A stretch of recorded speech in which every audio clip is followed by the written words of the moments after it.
Hello दोस्तों, welcome to zero IS में आपका स्वागत है। दोस्तों, यूपीएससी 2027 का मेंटरशिप प्रोग्राम का आज हम लोग डे 2 है। ठीक है, मेरा नाम राहुल बरनवाल है और ये मेरे बारे में ब्रीफ इंट्रोडक्शन है। तो स्टार्ट करते हैं आज का क्लास। तो हमने आपको बताया था मेंटरशिप प्रोग्राम में आपको स्टैटिक सब्जेक्ट पढ़ाया जाएगा। डेली 5 प्रीलिम्स का एमसीक्यू हम लोग स्टार्ट में करेंगे और डेली मेंस का आंसर राइटिंग होगा। ठीक है, और क्लासेस का टाइमिंग होता है रात के 9 बजे। ये हमारा डे 2 है। तो दोस्तों, हम लोग स्टार्टिंग में लक्ष्मीकांत के पॉलिटिक्स से स्टार्ट किया था और हम लोग हिस्टोरिकल बैकग्राउंड जो है वो स्टार्ट किए थे, जिसमें हम लोगों ने 1773 का रेगुलेटिंग एक्ट, 1781 का एक्ट ऑफ सेटलमेंट, उसके बाद 1784 का पिट्स इंडिया एक्ट, उसके बाद 1793 का एक्ट हम लोगों ने देखा और 1813 का चार्टर एक्ट हम लोगों ने कल देख लिया था। आज हम लोग आगे पढ़ेंगे। तो आज हम लोग का फर्स्ट टॉपिक जो है वो है आपका चार्टर एक्ट 1833 का। तो देखो, 1833 के चार्टर एक्ट में क्या किया गया। सबसे पहले आपको याद रखना है कि इसमें जो सेंट्रलाइजेशन स्टार्ट हुआ था आपका रेगुलेटिंग एक्ट 1773 से, उसका अंतिम चरण इसमें था। ठीक है, तो ये क्या था, final step towards centralization. Centralization मतलब क्या होता है, जब किसी एक अथॉरिटी में आप पावर दे देते हैं तो उसको बोलते हैं सेंट्रलाइजेशन, जिसको हिंदी में केंद्रीकृत बोलते हैं। तो कैसे पता चलेगा, तो देखो, जो बंगाल का जो गवर्नर जनरल था, ठीक है, बंगाल का जो गवर्नर जनरल था उसको बोल दिया गया गवर्नर जनरल ऑफ इंडिया। ठीक है, और पहले जो बॉम्बे का गवर्नर था, जो मद्रास का जो गवर्नर था, उसके पास पहले एग्जीक्यूटिव जो पावर दिया गया था वो रेगुलेटिंग एक्ट में तो कम कर दिया गया था, लेकिन कानून बनाने का लेजिस्लेटिव पावर ऑलरेडी उसके पास था। लेकिन चार्टर एक्ट 1833 के बाद ये किया गया कि इसको जो लेजिस्लेटिव पावर भी पहले था, कानून बनाने का पावर, वो पावर ख़त्म करके बंगाल भारत का जो गवर्नर जनरल था उसमें पावर दे दिया गया। ठीक है, ये आपको ध्यान रखना है। तो जो भी कानून बनाएगा वो कौन बनाएगा, बंगाल भारत का गवर्नर जनरल बनाएगा, India governor general of India, जो कलकत्ता का ही गवर्नर जनरल को गवर्नर जनरल ऑफ इंडिया कहा गया। और फर्स्ट जो गवर्नर जनरल थे इंडिया के, वो कौन थे, विलियम बेंटिक। क्या नाम था उसका, लॉर्ड विलियम बेंटिक। ठीक है, ये आपको ध्यान रखना है। हमने देखा था कि 1813 के चार्टर एक्ट में ईस्ट इंडिया कंपनी का जो ट्रेड मोनोपोली था टी और चाइना के साथ, टी एंड चाइना के साथ, वो ख़त्म कर दिया गया था। ठीक है, इसमें क्या किया गया, ईस्ट इंडिया कंपनी का जो ट्रेड का वो करता था, ट्रेड, तो ट्रेड वो आप नहीं करेगा, वो आप सिर्फ और सिर्फ क्या करेगा, एडमिनिस्ट्रेशन का काम करेगा, प्रशासन का काम करेगा, ब्यूरोक्रेसी का काम करेगा। ठीक है, तो ट्रेड पावर, कमर्शियल पावर, वाणिज्य पावर वो ख़त्म कर दिया गया और उसको एडमिनिस्ट्रेटिव पावर बोला गया। सिर्फ आप प्रशासन का काम देखेंगे, बाकी आप ट्रेड का कोई काम ईस्ट इंडिया कंपनी व्यापार अब नहीं कर पाएगी। ठीक है, और इस एक्ट में कोशिश किया गया, अटेम्प्ट मतलब कोशिश किया गया कि एक ओपन कंपटीशन लेके आएंगे, एक खुला प्रतिस्पर्धा जो है लेके आएंगे, किसके लिए, सिविल सर्विस के लिए, जिसमें भारत के लोग भी जो है हायर पोजीशन में रिक्रूटमेंट उनका हो सकेगा। लेकिन ईस्ट इंडिया कंपनी ने विरोध किया। ये बोला कि एक तो ऑलरेडी आप हमका ट्रेड वाला अधिकार ख़त्म कर रहे हैं, हम नहीं कर पाएंगे ट्रेड, एडमिनिस्ट्रेशन का काम आप हम करेंगे। लेकिन वहीं अगर एडमिनिस्ट्रेशन में इंडियन लोग आने लगेंगे तो ईस्ट इंडिया कंपनी का जो एडमिनिस्ट्रेशन का पावर है वो ख़त्म हो जाएगा। तो ईस्ट इंडिया कंपनी ने इसका विरोध किया, जिसके कारण ये जो ओपन कंपटीशन, खुली प्रतिस्पर्धा लाने का बात किया गया था, कोशिश किया गया था, वो जो है लागू नहीं हुआ। ठीक है, वो इन्फोर्स नहीं हुआ। ठीक है, हम देखेंगे आगे कि 1853 के एक्ट में देखेंगे कि ओपन कंपटीशन इंडिया में आ गया था, जहाँ पे इंडियन लोग हायर पोजीशन पे रह सकते थे, कोई भी भेदभाव उस पर नहीं होगा। ठीक है, प्लस इस एक्ट में ये बात बोला गया था कि हम लोग आगरा में एक प्रेसिडेंसी बनाएंगे। पहले जो है तीन ही जगह प्रेसिडेंसी होता था, बॉम्बे, मद्रास एंड कलकत्ता। इसमें बोला गया कि चौथा प्रेसिडेंसी जो होगा वो आगरा में होगा, लेकिन इसके जो चीज़ था उसको बाद में सस्पेंड कर दिया गया, निलंबित कर दिया गया कि ठीक है, इसका जो प्रेसिडेंसी बनाने का जो बात है वो हम बाद में देखेंगे, लेकिन इसमें कि एक प्रावधान था कि हम लोग बनाएंगे। ठीक है, तो ये हो गया आपका चार्टर एक्ट 1833 का। आप देख लीजिए, ये फाइनल स्टेप था सेंट्रलाइजेशन का।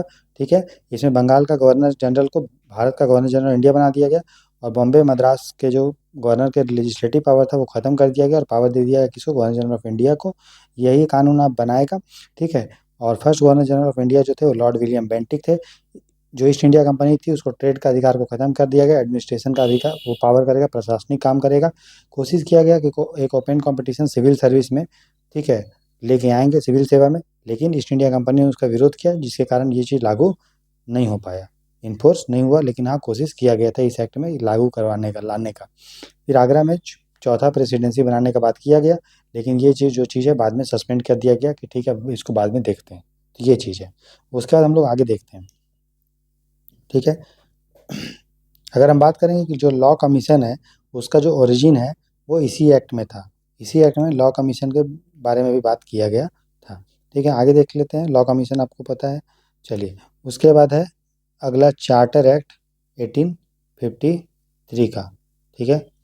तो ये जो चार्टर एक्ट है इसमें कोशिश किया गया था कि भारत में पार्लियामेंट्री सिस्टम लेके आएंगे, ठीक है, मतलब पार्लियामेंट का बात किया गया था। कैसे? तो देखो पहले क्या होता था, जो गवर्नर जनरल ऑफ इंडिया था वही आपका कानून भी बनाने का काम करता था, लेजिस्लेटिव का काम भी करता था, विधायिका का काम और एग्जीक्यूटिव काम भी करता था, उस कानून को लागू करवाने का काम भी करता था। लेकिन देखा गया कि ये जो गवर्नर जनरल ऑफ इंडिया, इसके कारण बोझ इस पे ज़्यादा पड़ रहा है। तो ये बोला गया कि जो लेजिस्लेटिव का काम है गवर्नर जनरल ऑफ इंडिया कर रहा है, उसके लिए हम अलग से एक जो है काउंसिल बनाएंगे, जिसको बोला जाएगा इंडियन लेजिस्लेटिव काउंसिल।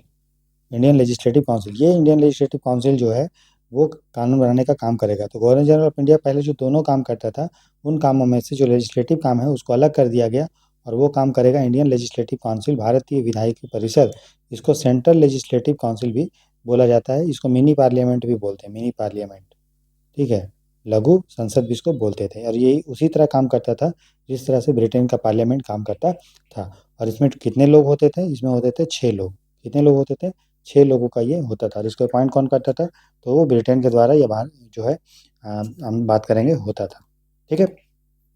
तो ये जो 6 लोग होते थे इसमें, उसमें से 4 लोग जो है वो आते थे, किससे? वो आते थे आपका प्रोविंसेस से आता था, प्रोविंसेस से। तो 4 प्रोविंस था, बॉम्बे, मद्रास, कलकत्ता मतलब बंगाल, और आगरा। तो ये 4 प्रोविंस से एक एक जो लोग हैं ये सेंट्रल लेजिस्लेटिव काउंसिल में आते थे।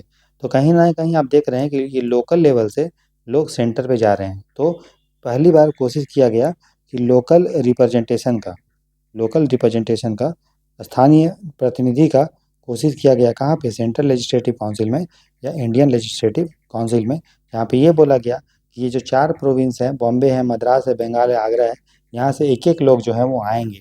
टोटल 6 लोग थे तो 4 लोग इधर से अपना आएंगे, रिप्रेजेंटेशन होगा, ठीक है। प्लस तो ये आपका 2 प्रोविजन है, एक प्रोविजन ये याद रखिएगा, सेकंड प्रोविजन आपको ये याद रखना है। तीसरा, जो ओपन कंपटीशन इसमें लाया गया, जिसमें ये बोला गया कि जो हायर पोस्ट हैं जिसको कवेंटेड सर्विस बोलते थे, क्या बोलते थे? कवेंटेड सर्विस, कोवेनेंटेड सिविल सर्विस। पहले इसमें इंडियन लोग अलाउ नहीं होता था, जो हायर सर्विस उच्च सेवा होता था, सिविल सेवा।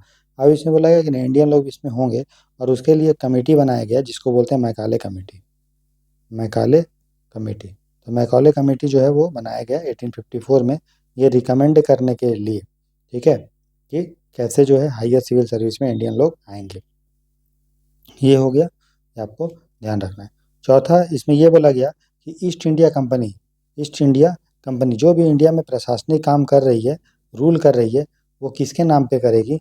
वो क्राउन के नाम पर करेगी। मतलब क्राउन जो है अब ईस्ट इंडिया कंपनी के ऊपर उसका मालिकाना हक टाइप का होगा, जो भी वो काम करेगी अपने मन से नहीं कर सकती है, क्राउन के आधार पे करेगी। तो ऐसा नहीं है कि ईस्ट इंडिया कंपनी जब था तो उसमें क्राउन कंट्रोल नहीं करती थी। ये भारत के लोगों को बेवकूफ़ बनाने के लिए जब गवर्नमेंट ऑफ इंडिया के 1858 आया, उसमें ये बोला गया कि ईस्ट इंडिया कंपनी का रूल खत्म होता है, क्राउन अब डायरेक्ट करेगी। पहले भी क्राउन का इंटरफेयर होता ही था, ऐसा नहीं कि ईस्ट इंडिया कंपनी अपने हिसाब से कुछ काम कर रही है, ठीक है। तो जो रिवोल्ट ऑफ 1857 हुआ, तो ऐसा नहीं है कि उसमें उसके लिए क्राउन जो थी वो महारानी जिम्मेदार नहीं थी, ठीक है। तो हम लोगों ने अभी तक देख, जो कंपनी का रूल था, ईस्ट इंडिया कंपनी का या कंपनी का जो रूल था 1773 से लेके 1858 तक, वो 1857 तक हम ही देखेंगे, ठीक है जी। रिवोल्ट ऑफ 1857 तक वो हम लोगों ने देख लिया, और हम लोगों ने आपका एंड किया किससे? चार्टर एक्ट 1853 से। अब हम लोग क्राउन का रूल को देखते हैं, क्राउन रूल।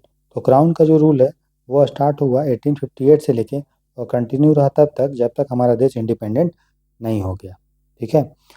तो फर्स्ट, जो आपको पता है कि 1857 में हमारा रिवोल्ट हुआ, रिवोल्ट ऑफ 1857, क्रांति हुई, 1857 की क्रांति, जिसमें बहुत सारे लोगों ने विरोध किया। जमींदार लोगों ने किया, राजा लोगों ने किया, प्रिंसेस ने किया, क्राउन, ठीक है। तो उनको लगा कि नहीं, ऐसे जो है इंडिया में हम रूल नहीं कर पाएंगे। इससे अच्छा ये होगा कि अब हम लोग ईस्ट इंडिया कंपनी का जो शासन है वो ख़त्म कर देते हैं, और एक नया एक्ट उन लोगों ने लेकर आया, जिसको बोलते हैं गवर्नमेंट ऑफ इंडिया एक्ट 1858। इस एक्ट में ये बोला गया कि अभी तक जो भी ईस्ट इंडिया कंपनी गलती की है उसको हम सुधारेंगे।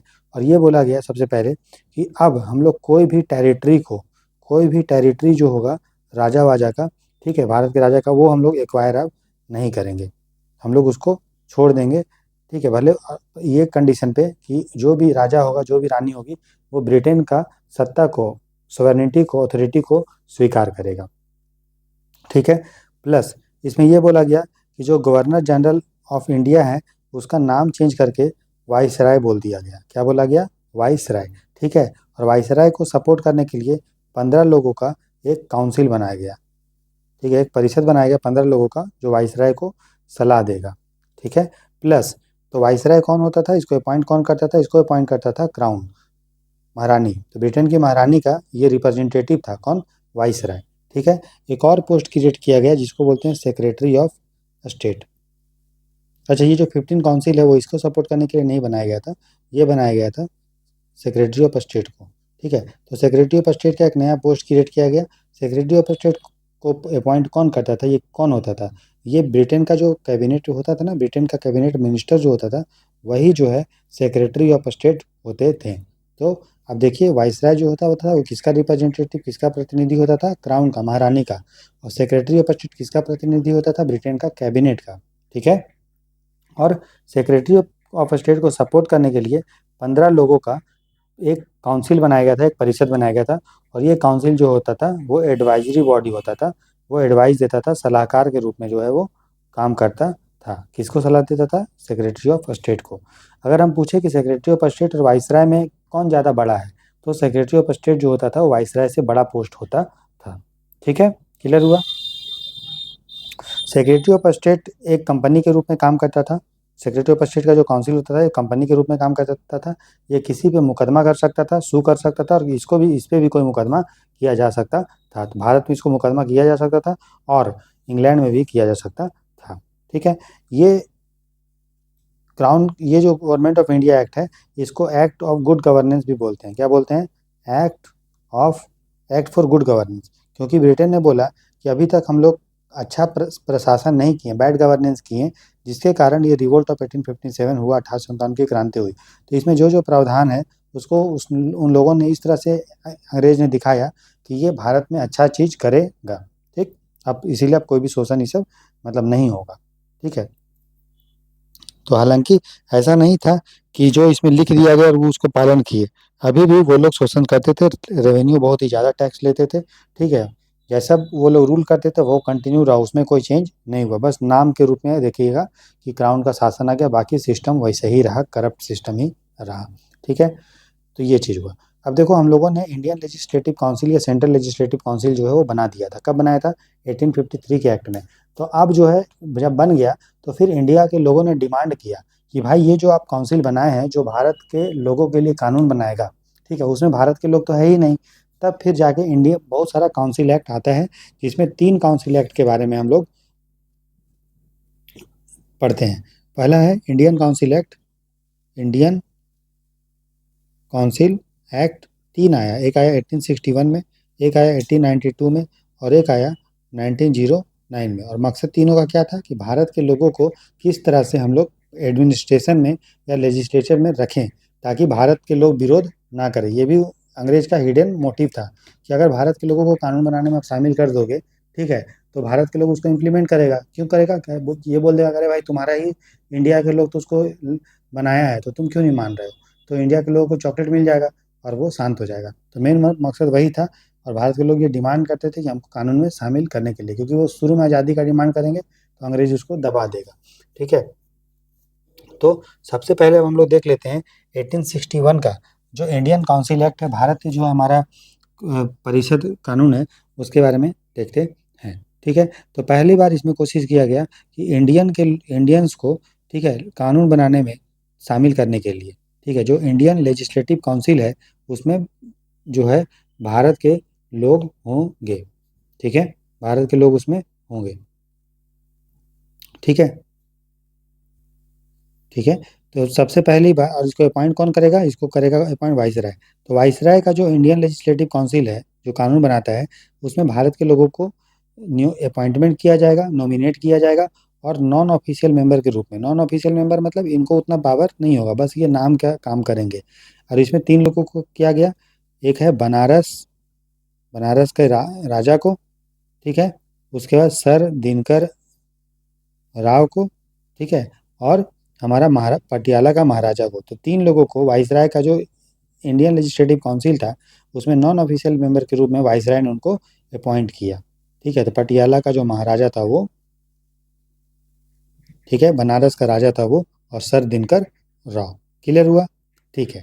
दूसरा चीज़ आपको ध्यान रखना है, इसने क्या किया कि हमने देखा था कि 1853 के एक्ट में कि, और 1833 के एक्ट में देखा था कि सेंट्रलाइजेशन ले आया गया, जिसमें बोला गया कि जो बॉम्बे और मद्रास का जो गवर्नर था उनका लेजिस्लेटिव पावर ख़त्म कर दिया गया, लेकिन इसमें दोबारा से वापस कर दिया गया और डिसेंट्रलाइजेशन, विकेंद्रीकरण का बात किया गया।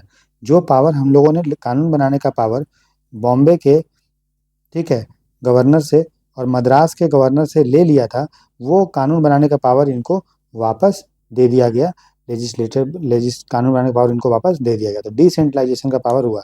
ये देखा गया, क्यों देखा गया? ये देखा गया कि भाई अगर पूरा कंट्रोल अगर हम दे देंगे बंगाल के गवर्नर जनरल में, तो वो कहीं ना कहीं ऑटोक्रेटिक हो जाएगा, और मद्रास और बॉम्बे में जो कानून बनाने का जो प्रोसेस है वो खराब हो जाएगा, और वहाँ का गवर्नर वहाँ के एरिया को अच्छे से रेगुलेट करने के लिए, इंडिया को कंट्रोल करने के लिए भी कानून नहीं बना पाएगा। जो भी कानून बनाएगा वो भारत का गवर्नर जनरल जो बंगाल में बैठता था वही बना पाएगा। तो इसीलिए पावर को डिसेंट्रलाइजेशन वो किया गया, ठीक है, क्लियर। और और ये क्या था, प्रोविंसेस था, तो प्रोविंसेस को ऑटोनॉमी दिया गया। आप देख रहे हैं प्रोविंसेस को क्या दिया गया, ऑटोनॉमी जो है वो फिर से स्टार्ट हुआ। ऑटोनॉमी मतलब आप देखिए स्वेच्छाधिकार आप बोल सकते हैं, स्वेच्छाधिकार मतलब खुद से वो कर सकते थे, कानून बना सकते थे। ये प्रोविंस को ऑटोनॉमी दिया गया, और ये जो ऑटोनॉमी है वो 1937 तक आते आते एक अपने क्लाइमेक्स पे पहुंच गया, जहाँ पे प्रांतों को इतना ऑटोनॉमी दे दिया गया कि वो भारत से चाहे तो अलग भी वो हो सकती है, ठीक है।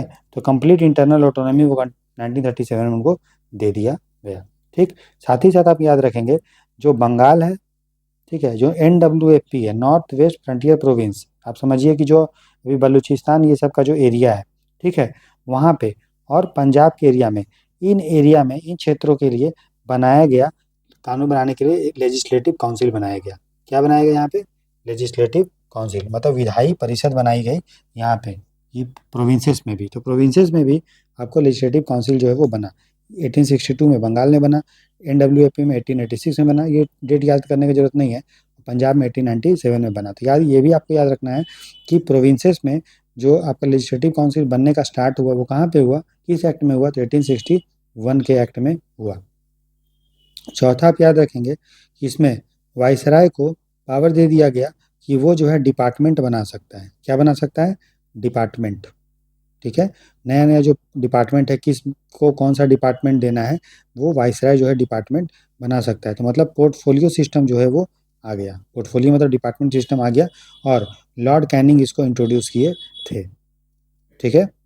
और वाइसराय के पास इतना पावर हो गया कि वो जो है आपका ऑर्डिनेंस को भी इशू कर सकते हैं। ऑर्डिनेंस मतलब अध्यादेश, अध्यादेश। तो अध्यादेश, अब ये पांचवा पॉइंट है। तो वाइसराय जो है ऑर्डिनेंस इशू कर सकते हैं इमरजेंसी के केस में, जब भी आपातकाल का स्थिति टाइप का होगा, और इसका जो लाइफ टाइम होगा वो कितना होगा? 6 मंथ। तो 6 मंथ तक ऑर्डिनेंस जो है वो होगा, वो वैलिड रहेगा, ठीक है। तो ये जो है आपका 1861 के एक्ट के बारे में है, आप इसको एक बार देख लीजिए। ये तीनों को इंडियन काउंसिल एक्ट बोलते हैं। क्यों लाया गया था? इसलिए लाया गया था क्योंकि इस एक्ट के द्वारा ये डिमांड होने लगा कि भारत के लोगों को हम लोग लेजिस्लेटिव काउंसिल में रखना चाहिए, ताकि वो विरोध कम करे, अपोजिशन कम करे, ठीक है। तो तीन एक्ट आए, तीन काउंसिल एक्ट आया, 61, 91 और 1909 का। 61 में हुआ कि इंडियन लेजिस्लेटिव काउंसिल में शामिल किया गया, वाइसराय जो है नॉन ऑफिशियल मेंबर के रूप में 3 लोगों को शामिल उसमें किया, ठीक है। राजा बनारस का दिनकर राव का और पटियाला का महाराजा का। डिसेंट्रलाइजेशन का प्रोसेस स्टार्ट हुआ विकेंद्रीकरण का, जिसमें बॉम्बे और मद्रास का लेजिस्लेटिव पावर जो हम लोगों ने ले लिया था 1833 के चार्टर एक्ट में, वो वापस कर दिया गया। प्रोविंसेस को ऑटोनॉमी दिया गया, और ये ऑटोनॉमी जो है उसका पास जो था वो अपने पीक पे, क्लाइमेक्स पे, चरम उत्कर्ष पे पहुंच गया कब? 1937 तक। फिर इसमें प्रोविंसेस में इंडियन लेजिस्लेटिव काउंसिल विधायी परिषद बनी, बंगाल में एनडब्ल्यूएपी में और पंजाब में।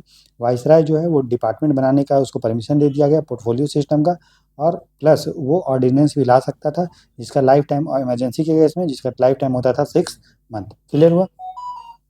अब हम लोग 1892 का देखेंगे इंडियन काउंसिल एक्ट। 1892 का आप देखिए इंडियन काउंसिल एक्ट, इसमें भी वही बात करेगा। इसमें ज़्यादा से ज़्यादा और भी इंडियन लोगों को शामिल कर किया जाएगा इंडियन लेजिस्लेटिव काउंसिल में। तो देखो, एक तो हमारा सेंट्रल लेजिस्लेटिव काउंसिल था, सेंट्रल लेजिस्लेटिव काउंसिल था जो हमने देखा था, जो वाइसराय वाला होता था, जो बनाया गया था आपका 1853 के चार्टर एक्ट में। और एक होता था प्रोविंस के लेवल पे, प्रांतों में भी तो लेजिस्लेटिव काउंसिल होता था।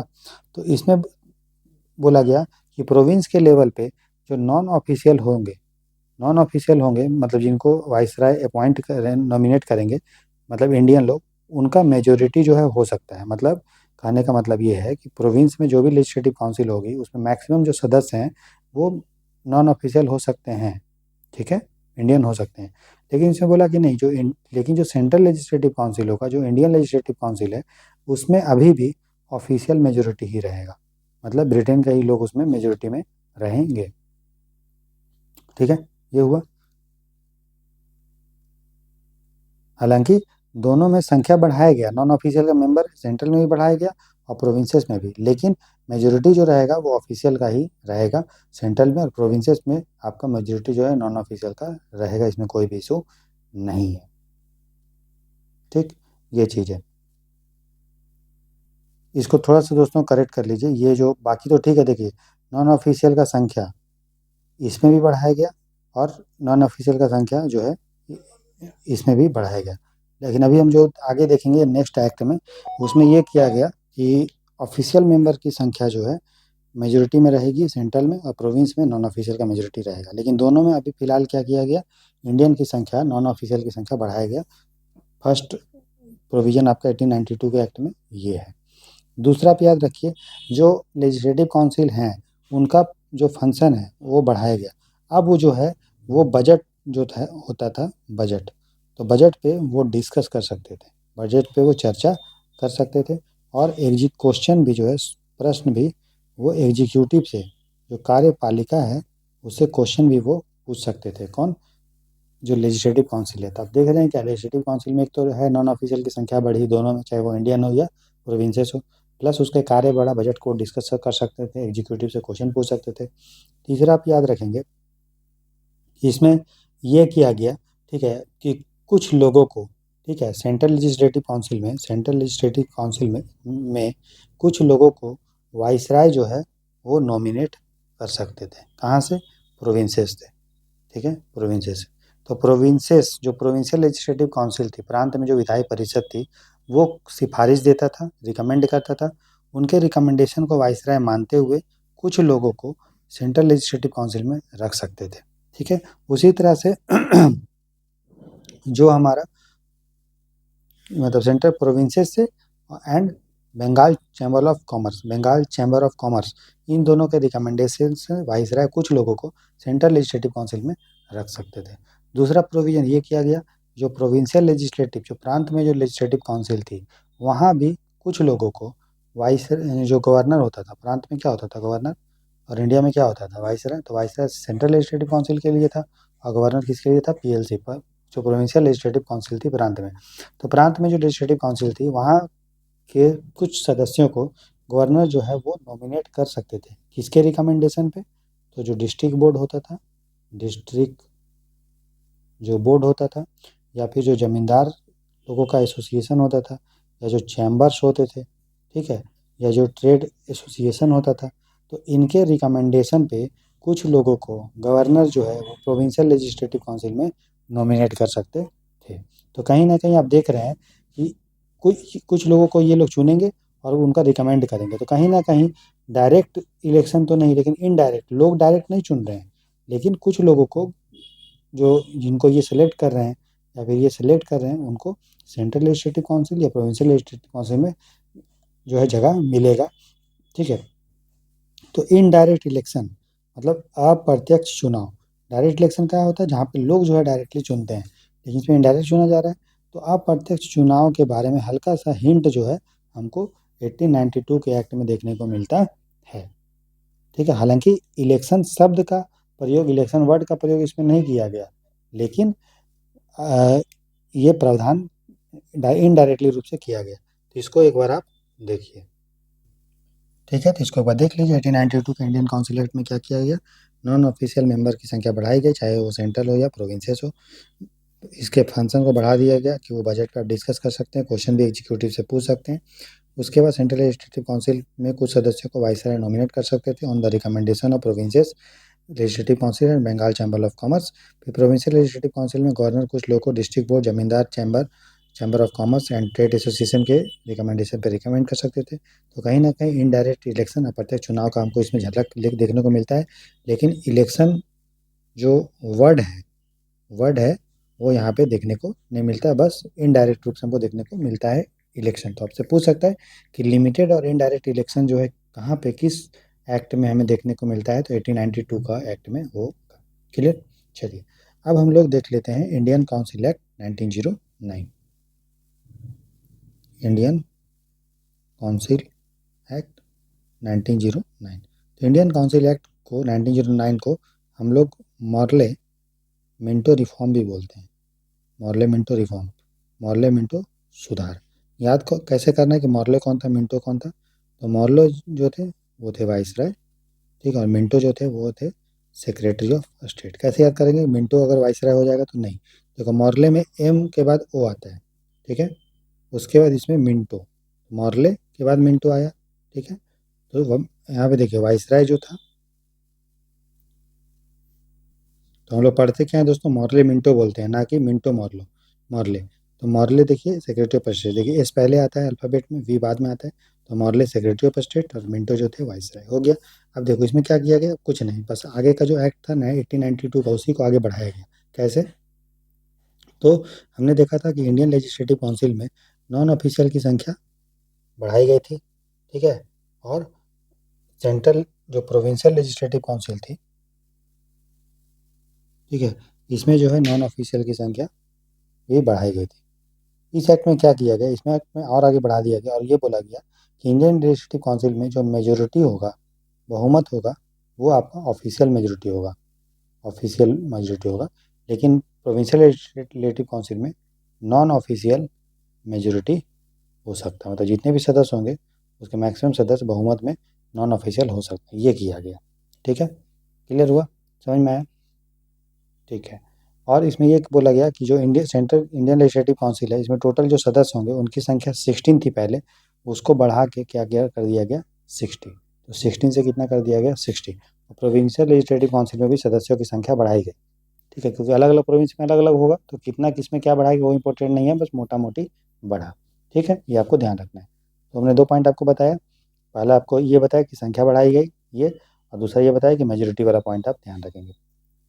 तीसरा, अब देखिए इसमें ये बोला गया कि जो फंक्शन है किसका, लेजिस्लेटिव काउंसिल का, वो फंक्शन को बढ़ा दिया गया। अब जो है मेंबर, जो एमएलए थे या जो एमपी थे, ठीक है, उनके वो आप क्वेश्चन तो पूछ ही सकते थे पहले, लेकिन अब वो पूरा क्वेश्चन भी पूछ सकते थे।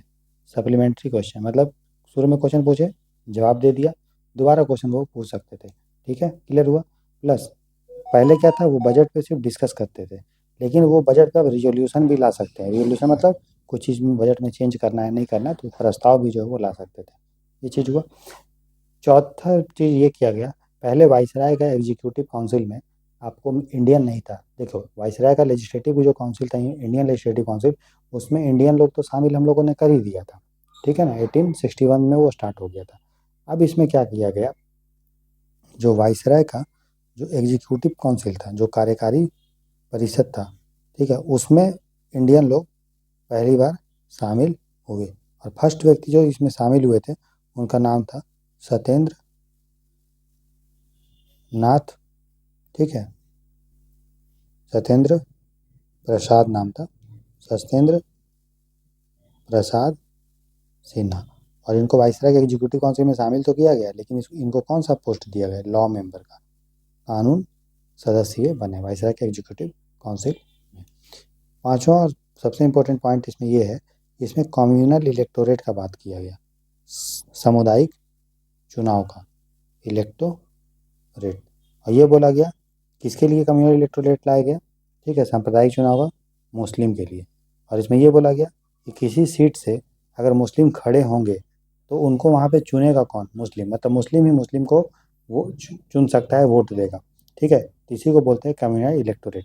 और ये आया किसके समय में, मॉर्ले मिंटो के समय में। मिंटो कौन था, वाइसराय था, इसीलिए लॉर्ड मिंटो को हम लोग फादर ऑफ कम्युनल इलेक्टोरेट भी बोलते हैं, मतलब सामुदायिक या सांप्रदायिक चुनाव का पिता भी, जनक भी उसको बोलते हैं, यही लिखा है इसके द्वारा भारत बटेगा। देखो मुस्लिम ही मुस्लिम को वोट कर पाएगा, हिंदू नहीं कर पाएगा, तो मुस्लिम लोग क्या चाहेगा भाई कि हम उसी को वोट करें, तो भारत टुकड़े में बटेगा। तो यहाँ से उसका बीज जो है वो धीरे धीरे बोना चालू हो गया भारत के विभाजन का, ठीक है। साथ ही साथ ये बोला गया कि जो हमारा चैम्बर ऑफ कॉमर्स है, जो हमारा यूनिवर्सिटी है, ठीक है, जो जमींदार हैं, ठीक है, इनका भी अलग अलग रिप्रेजेंटेशन, सेपरेट रिप्रेजेंटेशन जो होगा वो लेजिस्लेटिव काउंसिल में होगा, मतलब इनके भी रिप्रेजेंटेटिव लेजिस्लेटिव काउंसिल में आएंगे, ठीक है।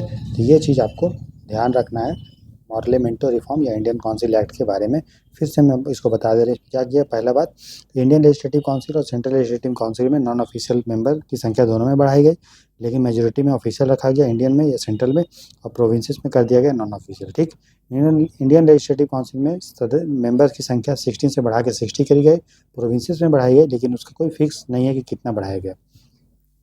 फिर जो मेंबर्स थे काउंसिल के वो क्वेश्चन तो पहले पूछ ही सकते थे, अब वो सप्लीमेंट्री क्वेश्चन भी पूछ सकते थे, और बजट पे रिजोल्यूशन भी वो ला सकते थे। वाइसराय के एग्जीक्यूटिव काउंसिल में इंडियन लोगों को शामिल किया गया, और पहला व्यक्ति जो वाइसराय के एग्जीक्यूटिव काउंसिल में शामिल हुए उनका नाम था सत्येंद्र प्रसाद सिन्हा, और वो वाइसराय के एग्जीक्यूटिव काउंसिल में लॉ मेंबर के रूप में शामिल हुए थे। कम्युनल इलेक्टोरेट का बात किया गया, और मुस्लिम के लिए वो बात किया गया कि मुस्लिम ही मुस्लिम को चुन लेंगे, ठीक है। और ये मिंटो के समय में आया, मिंटो कौन था, वाइसराय था, इसलिए मिंटो को फादर ऑफ कम्युनल इलेक्टोरेट बोलते हैं। साथ ही साथ जो सेपरेट रिप्रेजेंटेशन, पृथक जो है प्रतिनिधित्व का स्टार्ट किया गया है, चैम्बर ऑफ कॉमर्स, यूनिवर्सिटी और जमींदार के लोगों भी लेजिस्लेटिव काउंसिल में उनका अलग से जगह होगा। क्लियर हुआ, ठीक है दोस्तों, तो ये चीज़ है। अब हम लोग का 3 एक्ट बचा हुआ है, एक है 1919 का एक्ट बचा हुआ है, एक है 1935 का एक्ट बचा हुआ है, और एक है 1947 का एक्ट बचा हुआ है। तो इसको जो है हम लोग कल करते हैं। अब हम लोग एमसीक्यू को सॉल्व करते हैं, ठीक है, फिर उसके बाद आंसर राइटिंग करेंगे। तो प्रीलिम्स का क्वेश्चन देखते हैं, हम लोग पॉलिटी का क्वेश्चन कर रहे थे कल से, है ना। बोला Indian form of government is described as a federation with centralizing tendency, which among the following provision of the constitution support this tendency. बोला भारत का जो फेडरलिज्म है, संघवाद है, वो एकात्मक है। एकात्मक मतलब होता है जिसमें सेंट्रल गवर्नमेंट ज़्यादा पावरफुल है, ठीक है। फेडरलिज्म तो है जिसमें कॉन्स्टिट्यूशन के द्वारा पावर डिवाइडेड है सेंटर और स्टेट में, ठीक है, लेकिन सेंट्रल गवर्नमेंट ज़्यादा पावरफुल है। तो कौन सा इनमें से प्रोविजन है वो ये बताता है कि सेंट्रल गवर्नमेंट पावरफुल है। पहला है सिंगल एंड फ्लेक्सिबल कॉन्स्टिट्यूशन, एक संविधान। दोस्तों अगर एक संविधान होगा और वो संविधान को इम्प्लीमेंट कौन कर रहा है, फ्लेक्सिबल है, कौन इम्प्लीमेंट कर रहा है, मतलब सॉरी चेंज कौन कर सकता है, पार्लियामेंट कर सकता है, सेंट्रल गवर्नमेंट कर सकता है, इसका मतलब ये सही है। दूसरा, provision of all India service, अखिल भारतीय सेवा। अखिल भारतीय सेवा कौन बनाता है बताइए, रिक्रूटमेंट कौन करता है, यूपीएससी करता है। नया अगर एक ऑल इंडिया सर्विस बनाना कौन बनाएगा, पार्लियामेंट बनाएगा, राज्यसभा रिजोल्यूशन लाएगा, कल हमने देखा। तो पार्लियामेंट या राज्यसभा किसका पार्ट है, वो है सेंट्रल गवर्नमेंट के अंडर में आता है ना, ये सही है। फिर बोल रहा है appointment of state governor by the centre, governor जो राज्यपाल होता है उसका अपॉइंटमेंट कौन करता है, सेंट्रल गवर्नमेंट, और वो काम कहाँ करता है, स्टेट पे, ठीक है। तो सेंट्रल गवर्नमेंट अगर चाहेगा तो राज्यपाल के थ्रू जो है कंट्रोल तो कर सकता है स्टेट को, है ना, प्रेसिडेंट रूल लगा के या रिपोर्ट मांग मांग के। तो गवर्नर जो भी रिपोर्ट देगा वो प्रेसिडेंट को देगा, ठीक है। और चूंकि उसका अपॉइंटमेंट कौन कर रहा है, प्रेसिडेंट कर रहे हैं, उसका जो भी सैलरी वैलरी सारा चीज़ है वो सब डिसाइड कौन करता है, पार्लियामेंट करता है। कंट्रोल किसका होता है, सेंट्रल गवर्नमेंट का, तो ये भी होगा, ठीक है। तो तीनों का तीनों सही है, करेक्ट हमसे पूछा है तो 1 2 एंड 3 क्लियर। क्वेश्चन नंबर आगे देखिए 7 बोल रहा है consider the following statement regarding the national population register. ठीक है, जो राष्ट्रीय हमारा जनसंख्या रजिस्टर है उसके बारे में। ठीक है, बोल रहा है only Indian citizen are included in NPR, बोल रहा है सिर्फ भारत के नागरिक ही इसमें शामिल है। बोल रहा it is mandatory for every usual resident for India to register in the NPR. बोल रहा भारत के जो प्रत्येक सामान्य निवासी है, सामान्य निवासी मतलब जो भारत में लगभग 6 मंथ से अधिक रह रहा है, तो उसके अनुसार वो रेसिडेंट कहलाता है। ठीक, फिर तो बोला उनको एनपीआर में रजिस्टर करना अनिवार्य है। ये बोल रहा डेटा जो एनपीआर का है वो पहली बार 2010 में आया था, और उसके साथ ही 2011 में हम लोगों ने सेंसस भी किया था। ठीक है, तो देखिए जो हमारा एनपीआर है, नेशनल पॉपुलेशन रजिस्टर, इसमें कहीं भी नेशनल सिटीजन रजिस्टर तो नहीं है। तो इसमें जो नाम होता है वो होता है भारत के रेसिडेंट का, मतलब जो भारत में 6 मंथ या उससे अधिक रह रहा है, तो वो कहलाता है रेसिडेंट। तो उसका जो है नाम अनिवार्य रूप से होता है, भले वो नागरिक है या बाहर का व्यक्ति है। 6 महीना से अधिक वो इंडिया में अगर रह रहा है तो भी, विदेशी भी उसमें हो सकता है। हम एनआरसी का बात नहीं कर रहे, NRC national register of citizens, ये अलग चीज़ है। ठीक है, उसमें सिर्फ सिटीजन का नाम होगा, लेकिन एनपीआर में किसी का भी नाम हो सकता है, भले सिर्फ वो भारत में यूजुअल रेसिडेंट मतलब 6 मंथ से अधिक रहना चाहिए। तो ये हमारा जो है पहला गलत है। ठीक, तो पहला गलत है तो ये चला गया, दोनों में 3 सही है, मतलब थर्ड वाला सही है कि एनपीआर का जो डेटा है वो पहली बार कलेक्ट किया गया था आपका 2010 में। ठीक है ना, 2010 में किया गया था। ठीक है, और साथ ही साथ 2011 में हम लोग घर वर भी, मकान का सूचीकरण भी किए थे। उसके बाद मैंडेटरी है सबके लिए, सिटीजन के लिए जो है, जो रेसिडेंट है उसके लिए मैंडेटरी है एनपीआर में आपको रजिस्टर करवाना। ठीक है,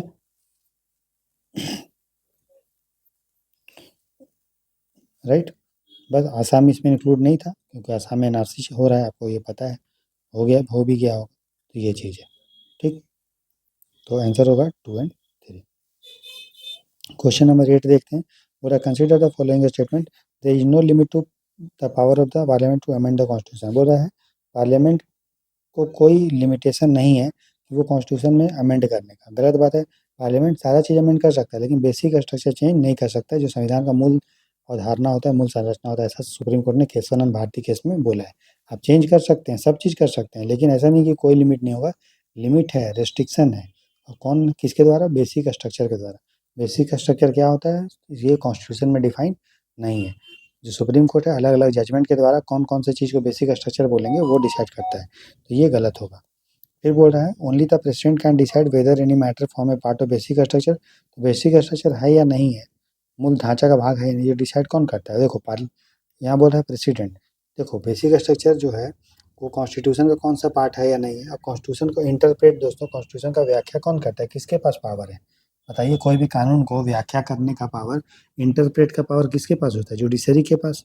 ठीक है, तो जुडिशरी देखिएगा कि कौन सा बेसिक स्ट्रक्चर है या नहीं है। कॉन्स्टिट्यूशन भी तो सुप्रीम लॉ है, इसलिए ये हमारा गलत होगा। तो सही पूछा है हमसे, तो कोई भी सही नहीं है, आंसर होगा डी। क्लियर, चलिए आगे देखते हैं क्वेश्चन नंबर 9।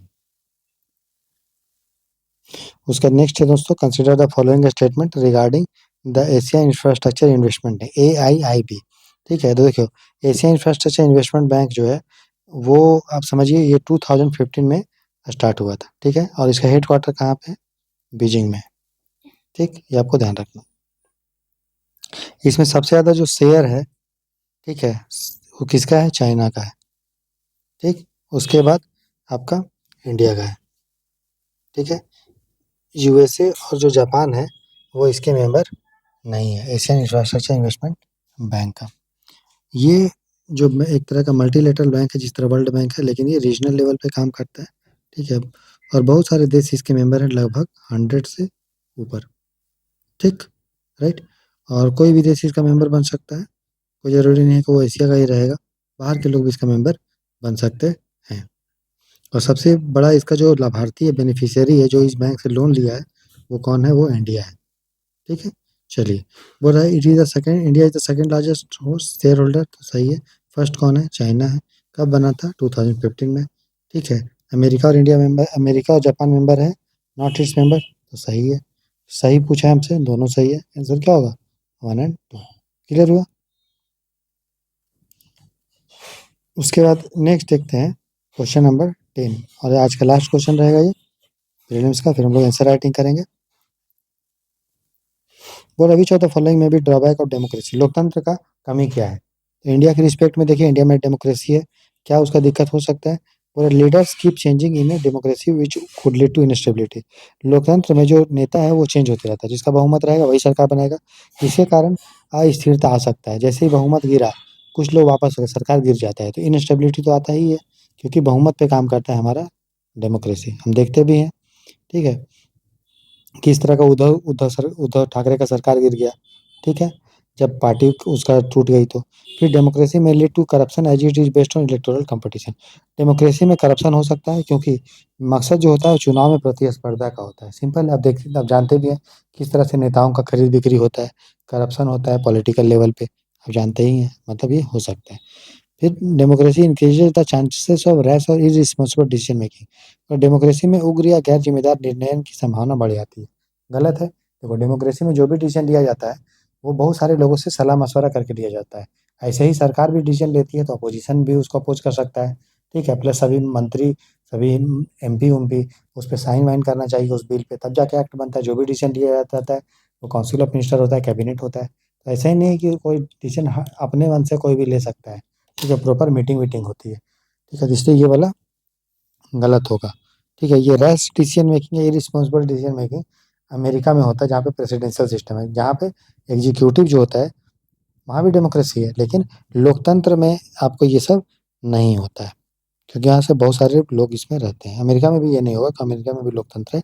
तो करेक्ट आंसर पूछा तो आंसर हो जाएगा 1 और 2। ठीक है, तो हम लोगों ने लक्ष्मीकांत पढ़ लिया, प्रीलिम्स का प्रैक्टिस क्वेश्चन कर लिया, अब हम लोग आंसर राइटिंग करते हैं। अब दोस्तों हम लोग मेंस का जो है 3 क्वेश्चन को आंसर राइटिंग करेंगे, ठीक है। तो क्वेश्चन 4 है, हम लोगों ने 3 क्वेश्चन कल देख लिया था। क्वेश्चन 4 है, what do you understand by judicial activism, judicial activism से आप क्या समझते हैं, and judicial overreach, also discuss the associated concern, पूरा न्यायिक सक्रियता और न्यायिक अतिक्रमण से आप क्या समझते हैं, साथ ही इससे संबंधित चिंताओं को भी विवेचना कीजिए। तो सबसे पहले हमें तो ये बता देना है कि जुडिशियल एक्टिविज्म, न्यायिक सक्रियता क्या होता है, दूसरा जुडिशियल ओवररीच क्या होता है, न्यायिक अतिक्रमण क्या होता है, ये आप बता देंगे, एग्जाम्पल के द्वारा बताएंगे तो और अच्छा है। और उसके बाद इससे क्या इशू हो उभर के आ सकता है, कंसर्न क्या है, ठीक है। तो सबसे पहले आप समझिए, नाम वर्ड को तोड़िए, जुडिशियल एक्टिविज्म, ठीक। तो जुडिशियल मतलब हो गया न्यायिक, मतलब जो न्याय पालिका करेगा, और एक्टिविज्म मतलब हो गया सक्रियता, मतलब ये सक्रिय है, मतलब आलस के रूप में नहीं बैठा है, कि ये नहीं कि जो चल रहा है, जो ट्रेडिशनली जो परंपरा रूप से जो चलते आ रहा है कि इतना केस पेंडिंग है, हाँ चलो ठीक है देख लेंगे कर लेंगे, वो वाला नहीं। अब जो है वो एक्टिव हो जाएगा और काम करने लगेगा, उसको बोलते हैं जुडिशियल एक्टिविज्म। तो जुडिशियल एक्टिविज्म एक जुडिशियल फिलॉसफी है, न्यायिक जो है दर्शन है, जो जुडिशरी को मोटिवेट करता है, ठीक है, जुडिशरी क्या करता है, प्रोत्साहित करता है, मोटिवेट करता है, जो ट्रेडिशनल प्रेसिडेंट है, जो परंपरा रूप से चलते आ रहा है, उससे वो डाइवर्ट होगा, और प्रोग्रेसिव, जो प्रगतिशील होगा, और जो नया सोशल वैल्यू, नए सामाजिक जो मूल्य होंगे, उसको ध्यान में रख के वो काम करेगा। जैसे अभी ट्रांसजेंडर का बात हो रहा है, तो ये वो ना सोच के काम करे यार ट्रांसजेंडर को क्या ही अधिकार मिलना चाहिए, पहले नहीं मिला अब कौन होता है लेने वाले, तो वो सब नहीं। या फिर लिविंग रिलेशनशिप में रहना, right to live in relationship, तो वो नए सामाजिक वैल्यू है, तो उसको ध्यान में रख के जब जुडिशरी काम करता है तो उसको जुडिशियल एक्टिविज्म बोलते हैं। जैसे इन्वायरमेंट को लेके वो एक्टिव है, ठीक है, इन्वायरमेंट को लेके, राइट टू क्लीन एयर को लेके, तो उसको जुडिशियल एक्टिविज्म बोलते हैं। इसमें जुडिशियली क्या करता है, एक्टिव हो जाता है, और जो एग्जीक्यूटिव होता है, जो कार्यपालिका होती है, और ये जो लेजिस्लेटर होता है, इनको काम करने के लिए, इनको अपना काम करने के लिए वो बोलता है कि आप अपना काम को अच्छे से करिए। अगर कोई पॉलिसी का नीड होगा तो इनको बोलेगा, कोई कानून का नीड होगा तो ये करेगा, अपने खुद ये कोई कानून नहीं बनाएगा, ठीक है, वो कानून अगर खुद बनाने लगेगा तो जुडिशरी अपने दायरा को अतिक्रमण कर लेगा, है ना, वो हो जाएगा जुडिशियल ओवररीच। लेकिन ये अभी क्या कर रहे हैं, एग्जीक्यूटिव और लेजिस्लेचर को काम करने के लिए वो बोलेगा। जैसे कि मान लीजिए कोई ड्राउट है, कोई सूखा कहीं आया है, तो ये बोलेगा कि चलो एक नया पैनल आप बनाइए, ठीक है, एक न्यू पैनल बनाइए ड्राउट को देखने के लिए, ठीक है, ये बोल देगा। या नया पॉलिसी बनाइए, सेंटर को बोलेगा। कहीं मान लीजिए फार्मर सुसाइड कर रहा है तो उसको लेके, तो उसको बोलते हैं जुडिशियल एक्टिविज़्म। समझ में आया? इसका थोड़ा-सा अगर और जुडिशरी और अधिक काम करने लगे और अपना दायरा को एक्सटेंड कर, जुडिशरी का काम क्या है? जुडिशरी का काम है, कोई भी कानून अगर होता है, तो उसको इंटरप्रेट करना कि वो कानून जो है वो सही है या नहीं है, लोगों को फंडामेंटल राइट मिल रहा है, नहीं मिल रहा है, वो है। जब जुडिशरी अपने ये काम को छोड़ के लॉ बनाने लगे, लॉ मेकिंग करने लगे, कानून बना विधि निर्माण का पावर किसका है? कौन कानून बनाता है? लेजिस्लेचर। तो उसी तरह से पॉलिसी कौन बनाता है? कोई नीति जो है वो कौन बनाता है? वो बनाता है एग्जीक्यूटिव। लेकिन जुडिशरी जब कानून भी बनाने लगे, पॉलिसी भी बनाने लगे, तब जुडिशरी जो है अपना जो बाउंड्री था उसको अतिक्रमण वो करने लगता है। उसी को जुडिशियल ओवररीच हम लोग बोलते हैं। जैसे जुडिशरी बोले कि जो आपका स्पेक्ट्रम है, 2G स्पेक्ट्रम है, या जो हमारा कोल अ, कोल एलोकेशन हुआ था, है ना? कोल एलोकेशन हुआ था। कोल एलोकेशन कौन किया था? एग्जीक्यूटिव किया था। अब कोल एलोकेशन को खत्म करना है तो कौन करेगा? एग्जीक्यूटिव करेगा। लेकिन जुडिशरी कोल एलोकेशन को खत्म कर दिया। साथ ही साथ जो हमारा नेशनल हाईवे है, उसके कुछ किलोमीटर रेडियस में जो है दारू नहीं बिकेगा, लिकर जो है लिकर बैन कर दिया। तो लिकर को बैन करना कौन करेगा? एग्जीक्यूटिव करेगा, क्योंकि ये पॉलिसी है।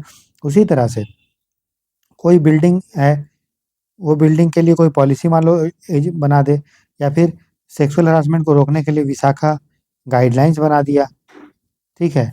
तो वो सब जुडिशियल ओवररीच कहलाएगा, ठीक है? और ऐसा नहीं है कि जुडिशियल ओवररीच हमेशा बेकार होता है।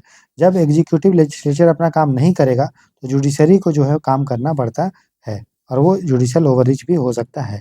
तो क्या कारण है कि भारत में जुडिशियल ओवररीच होने का? हमने एक्सप्लेन तो कर दिया कि जुडिशियल एक्टिविज़्म क्या होता है और जुडिशियल ओवररीच क्या है, न्यायिक सक्रियता क्या है, न्यायिक अतिक्रमण क्या है, क्या कारण है? तो पहला आप देखिए, पहला कारण तो यही है कि लोगों को अवेयरनेस बढ़ रहा है अपने अधिकार के प्रति। तो लोग जो है अपना अधिकार को डिमांड कर रहे हैं, ठीक है? और जब वो लेजिस्लेचर्स के पास जाते हैं, डिमांड पूरा नहीं होता एग्जीक्यूटिव के पास, तो अपना किधर देखेंगे? न्यायपालिका की तरफ, ठीक है, जुडिशरी की तरफ। जुडिशरी जो है उनका फिर डिमांड को पूरा करता है, चाहे वो एक्टिव मीडिया का बात हो, सोशल मीडिया का बात हो, ठीक है? सोशल मीडिया, ठीक है? या फिर जो एलपीजी रिफ़ॉर्म हुआ, इससे भी लोग जो है देश-विदेश में जुड़े हैं, तो उसके कारण लोग जो है डिमांड रखते हैं, और फिर जो जुडिशरी उसको पूरा करती है। उसी तरह से जो पब्लिक इंटरेस्ट लिटिगेशन है, जनहित याचिका में भी जुडिशरी जो है आगे बढ़ चढ़कर जो है पूरा करती है लोगों का जो भी आपका डिमांड रहता है, जो लीगली डिमांड रहता है, ठीक है? साथ ही साथ अगर जो एग्जीक्यूटिव है और जो लेजिस्लेचर है, ये अगर अपना इनका जो रवैया है वो लैकड़ेसिकल है। लैकड़ेसिकल मतलब बहुत ही मतलब टाल-मटोल वाला, कि हाँ ठीक है, कर देंगे, हो जाएगा। तब वो फिर लोग कहाँ जाएँगे? वो जाएँगे लोग जुडिशरी के प्रति, और जुडिशरी जो है फिर जुडिशियल ओवररीच करेगा या फिर जुडिशियल एक्टिविज़्म करता है। लेकिन देखो, जुडिशियल जो एक्टिविज़्म तो ठीक है, लेकिन जुडिशियल जब ओवररीच हो जाता है, जुडिशियल ओवररीच हो जाता है, तो फिर वो दिक्कत हो जाता है। क्यों? क्योंकि अगर जुडिशरी कानून बनाने लगेगी, तो भारत में जो सेपरेशन ऑफ पावर, शक्ति के पृथक्करण का सिद्धांत है, ठीक है? जिसमें आपका लेजिस्लेटिव कानून बनाती है, एग्जीक्यूटिव उसको लागू करती है, और जुडिशरी जो है वो देखती है सही है या नहीं है। तो ये जो पृथक सेपरेशन ऑफ पावर का जो प्रिंसिपल है, उसका क्या हो जाएगा? वो अंडरमाइन हो जाएगा, मतलब वो उसका वायलेशन होगा, ठीक है? उसका क्या होगा? विरोध में रहेगा वो, ठीक है? तो अगर सुप्रीम कोर्ट के पास एक आर्टिकल है 142, इसमें ये लिखा हुआ है कि कंप्लीट जस्टिस के लिए, पूर्ण न्याय करने के लिए जुडिशरी कुछ भी कर सकती है। अगर उसको कानून बनाना पड़ेगा, तो वो कानून बनाएगी। अगर वो उसको पॉलिसी बनाना पड़ेगा, पॉलिसी बनाएगी। अगर उसको इम्प्लीमेंट करना पड़ेगा, तो इम्प्लीमेंट भी कर सकती है। तो ये आर्टिकल 142 आप याद रखेंगे। तो आर्टिकल 142 एक बहुत बड़ा कारण है, जो जुडिशियल ओवररीच जिसके कारण हो सकता है। तो पहला इश्यू तो हमारा ये है कि सेपरेशन ऑफ पावर का जो प्रिंसिपल है वो अंडरमाइन होता है।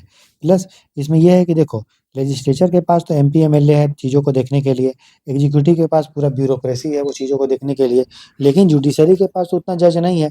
तो अगर वो पॉलिसी बना भी देता है, कोई गाइडलाइंस बना भी देता है, तो वो तो पूरा सभी चीज़ों को कंसिडर करके नहीं बनाएगा। जुडिशरी बस ऑर्डर पास कर देगा कि चलो भाई, जो 2G स्कैम हुआ है, उसके कारण हम पूरा स्पेक्ट्रम का एलोकेशन को कैंसल करते हैं। कोलगेट स्कैम हुआ है, ठीक है, कोयला का, जिसको कोयला खदान मिला था माइनिंग करने के लिए, उसको हम कैंसल करते हैं। तो ये, लेकिन बर्डन किस पे पड़ेगा? बर्डन पड़ेगा एग्जीक्यूटिव पे, क्योंकि वही एलोकेट की थी, ठीक है? तो जो ओरिजिनल जो चैलेंजेज है, चुनौती है कि जो लेजिस्लेचर को फेस करना पड़ेगा, एग्जीक्यूटिव को फेस करना पड़ेगा, जब जुडिशरी अपना पॉलिसी भी बनाने लगेगी, चीज़ों को कैंसल करने लगेगी, तो चैलेंजेस फेस करना पड़ेगा। चुनौती किसको फेस करना पड़ेगा? लेजिस्लेटिव और एग्जीक्यूटिव को, ठीक है। प्लस देखो, लेजिस्लेटिव को लोग जो है लेजिस्लेचर को अपॉइंट करते हैं, एमपी एमएलए को। एग्जीक्यूटिव जो होता है वो लेजिस्लेचर से ही आता है। जो मंत्री आते हैं वो किसका पार्ट होता है? लेजिस्लेचर का। लोग इसको चुनते हैं। तो लेकिन जुडिशरी को लोग चुनते हैं क्या? नहीं। लेकिन अगर जुडिशरी कानून वानून बनाने लगे और उसके कारण लोगों को दिक्कत हो, तो लोग क्वेश्चन जुडिशरी से थोड़ी पूछेंगे। लोग तो क्वेश्चन पूछेगा आपका नेता लोग से ना, लेजिस्लेचर और एग्जीक्यूटिव से। तो जुडिशरी जो होता है वो अकाउंटेबल भी उनका नहीं होगा। अगर वो जुडिशियल ओवररीच करेंगे तो उनका लैक ऑफ जुडिशियल अकाउंटेबिलिटी, न्यायिक जवाबदेही भी उसमें कमी होगी, क्योंकि लेजिस्लेचर और एग्जीक्यूटिव जो है अकाउंटेबल होते हैं। चौथा ये है कि जो जुडिशरी का जो क्रेडिबिलिटी है, जो विश्वसनीयता है, वो भी धीरे धीरे कम हो जाएगा। क्यों? क्योंकि वो कानून भी बना रही है, ठीक है। तो वो दूसरे के इंटरफेयर कर रही है लेजिस्लेचर में, एग्जीक्यूटिव में, तो उसका अपना जो साख है, अपना जो उसका वो है, मतलब इमेज है, वो कम हो जाएगा। तो हम लोग कंक्लूजन क्या लिखेंगे? हम लोग कंक्लूजन ये लिखेंगे कि जो जुडिशरी है, क्योंकि यहाँ जुडिशरी का बात हो रहा है, उनको जो है आत्म संयम बरतना चाहिए। सेल्फ कॉन्स्टेंट जो है वो बरतना चाहिए।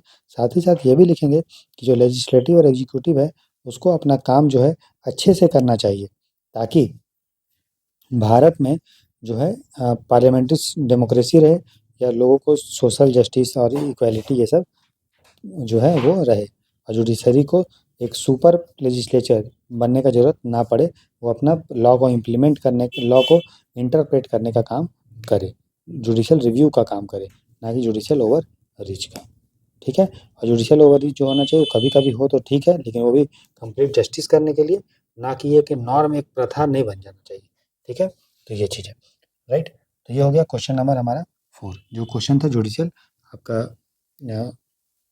एक्टिविज़्म और जुडिशियल ओवररीच का। क्लियर हो गया आपको? इसमें हम लोगों ने देख लिया दोनों में क्या डिफरेंस है, क्यों ये होता है, वो हम लोगों ने देखा। उसके बाद हम लोगों ने देखा कि जुडिशियल ओवररीच होने से क्या-क्या नुकसान हो सकता है, चुनौती क्या है। अब हम लोग आगे का क्वेश्चन देखते हैं। अगला क्वेश्चन है क्वेश्चन नंबर 5, बोल रहा है what do you understand by rule of law, ठीक है। विधि का शासन से आप क्या समझते हैं? Explain how this idea reflected in the constitution of India. Simple question है। रूल ऑफ लॉ से क्या समझते हैं? सिंपल सा क्वेश्चन है कि रूल ऑफ लॉ, आप क्वेश्चन को दोस्तों डिकोड करें। कानून का शासन, कानून का शासन का क्या मतलब हुआ? कानून का शासन मतलब कानून जो है वो सर्वोच्च है, कोई भी, सबको कानून के बराबर फैसला मिलेगा, कोई भी बड़ा हो छोटा हो कोई फर्क नहीं पड़ता है, ठीक है। कानून से कोई ऊपर नहीं है, जो भी कानून को तोड़ेगा उसको सजा मिलेगा, यही हुआ आपका रूल ऑफ लॉ, ठीक है। और जो भी कानून होगा वो आर्बिट्ररी नहीं होगा, कानून जो होगा वो रीजनेबल होगा, ठीक है। कोई भी अपने मन से कुछ भी नहीं कर सकता है, जो भी होगा वो कानून के दायरे में करेगा, ठीक है। फिर बोल रहा है कि भाई ये भारत के कॉन्स्टिट्यूशन में कैसे आपको देखने को मिलता है, तो जहाँ जहाँ भारत का कॉन्स्टिट्यूशन लॉ के बारे में बोलता है वो आप लिख लीजिए। जैसे हमारे पास आर्टिकल 13, आगे हम देखेंगे। तो सबसे पहले देखो, रूल ऑफ लॉ के बारे में आपको लिखना है। ये एक व्यक्ति थे जिनका नाम था एवी डाइसी, इनका नाम आपको याद है, होना भी चाहिए, क्योंकि ये लक्ष्मीकांत में भी लिखा हुआ है। तो एवी डाइसी जो थे वो ब्रिटेन के एक व्यक्ति थे, लॉ कानून के उनको जानकार था। उन्होंने बोला कि कभी भी किसी के अंडर में एब्सोल्यूट पावर नहीं होना चाहिए, ठीक है। अगर एब्सोल्यूट पावर होगा तो वो मिसयूज करेगा, इसलिए ज़रूरी है वो कि लॉ के अंडर में काम करे, ठीक है। उसी को बोलते हैं रूल ऑफ लॉ, ठीक है। रूल ऑफ लॉ होगा तो वो कानून के अंदर में काम करेगा, अपने अनुसार नहीं करेगा। जो भी एग्जीक्यूटिव होगा उसके पास लिमिटेड पावर होगा, क्या होगा? लिमिटेड और सीमित शक्ति। और वो कॉन्स्टिट्यूशन के दायरे में काम करेगा। क्यों कॉन्स्टिट्यूशन के दायरे में काम कर रहा है? क्योंकि वो कानून के दायरे में काम कर रहा है, और कॉन्स्टिट्यूशन से बड़ा कोई कानून नहीं है, ठीक है। तो लिमिटेड पावर होगा, इसी को हम लोग संविधानवाद भी बोलते हैं, कॉन्स्टिट्यूशनलिज्म बोलते हैं। अब इसको इंट्रोड्यूस कैसे करेगा? इंट्रोडक्शन क्या लिखिएगा? अब इंट्रोडक्शन ऐसे लिखिएगा, rule of law A V Dicey, according to A V Dicey के अनुसार rule of law is a, it means there is absence of absolute power, absolute power का कमी है, नहीं है मतलब, ठीक है। और कॉन्स्टिट्यूशनलिज्म जो है रूल ऑफ लॉ का एक इम्पोर्टेंट पार्ट है, ठीक है। रूल ऑफ लॉ होगा, कानून का शासन होगा, ना कि रूल ऑफ पीपल होगा, लोगों का शासन नहीं होगा, कानून का शासन होगा। समझ में आया ना? अपने मन से लोग कुछ नहीं करेंगे, जो भी होगा कानून के दायरे में करेंगे, ठीक है। और अगर कोई स्टेट में लॉ होता है, इसका मतलब जस्टिस ऑटोमेटिकली वहाँ पे आएगा। बस कंडीशन यही है कि जो भी लॉ रहेगा वो जस्ट होना चाहिए, रीजनेबल होना चाहिए। ठीक है? तो एबी डाइसी ने रूल ऑफ लॉ का 3 प्रिंसिपल बोला। कितने प्रिंसिपल बोला? 3 प्रिंसिपल। पहला है कि लॉ जो है वो सुप्रीम है, लॉ सुप्रीम है, मतलब कोई भी व्यक्ति इससे ऊपर नहीं है। कोई भी कानून अगर तोड़ेगा उसको सज़ा मिलेगा। ठीक है? चाहे वो अमिताभ बच्चन कानून को तोड़े, अमिताभ बच्चन चोरी करे या हम चोरी करें, दोनों कोई भी चोरी करेगा सज़ा वही मिलेगा, बराबर मिलेगा। कद्दू कटेगा सब में बटेगा। ठीक है? इसका मतलब ये भी है कि अगर कानून को आप जब तक नहीं तोड़ेंगे तब तक सज़ा नहीं मिलेगा। किसी को आर्बिट्ररी अरेस्ट, अपने मन से अरेस्ट नहीं किया जाएगा। और उसको अरेस्ट ऐसा नहीं, कानून तोड़ दिया और आपको सुनवाई का सज़ा नहीं है। आपको अपना बात को रखने का, डिफेंड करने का भी, बचाव करने का भी आपको अपॉर्चुनिटी, अवसर मिलेगा। यही होगा, लॉ जो है वो सुप्रीम है, सुप्रीमेसी ऑफ लॉ, कानून सर्वोच्च है। दूसरा, इक्वलिटी बिफोर लॉ। इन्होंने बोला कि रूल ऑफ लॉ का दूसरा चीज़ ये है कि सभी लोग कानून के समक्ष बराबर हैं, भले उनका पोजीशन कुछ भी हो, रैंक कुछ भी हो। तीसरा है आपका कि कॉन्स्टिट्यूशन जो है वो सोर्स है लोगों के। इन्होंने बोला कि जो कॉन्स्टिट्यूशन बना हुआ है, कॉन्स्टिट्यूशन जो बना है वो कैसे बना है? तो लोगों का जो राइट है, लोगों का राइट जुड़ता गया और कॉन्स्टिट्यूशन बन गया। तो कॉन्स्टिट्यूशन जो है एक परिणाम है लोगों के राइट का। ठीक है? जो कोर्ट जो है जो चीज़ों को लोगों के अधिकार के रूप में बोला है, वही कॉन्स्टिट्यूशन बन गया। तो भारत में देखो ये तो फॉलो होता है कि लॉ सुप्रीम है, कोई भी लॉ के ऊपर नहीं है। जो भी कानून को तोड़ेगा उसको सज़ा मिलेगा ही, कानून को तोड़ेगा तो कानून के अनुसार उसको सज़ा मिलेगा, आर्बिट्ररी सज़ा नहीं मिलेगा। सभी लोग कानून के समक्ष बराबर हैं, ये भी हमको देखने को मिलता है। लेकिन तीसरा चीज़ नहीं मिलता है। हमारा देखो, हम लोग को जो अधिकार मिला हुआ है वो कॉन्स्टिट्यूशन के द्वारा मिला हुआ है। ठीक है? ऐसा नहीं है कि लोगों के अधिकार को लिखता गया और कॉन्स्टिट्यूशन बन गया, ऐसा नहीं है। हम लोग का प्रोसेस ऐसा है कि कॉन्स्टिट्यूशन में जो लिखा है वो हम लोग को अधिकार मिला हुआ है। लेकिन ब्रिटेन में उल्टा है। ब्रिटेन में क्या है कि सुप्रीम कोर्ट अलग-अलग जजमेंट दी और ये बताए कि ये लोगों का अधिकार है, और फिर जाके वही चीज़ कॉन्स्टिट्यूशन में जुड़ गया। ऐसा हमारे इंडिया में नहीं। हमारे में क्या है, constitution is not the result of right of citizen. ठीक है? कॉन्स्टिट्यूशन जो है इट प्रोवाइड्स द राइट्स।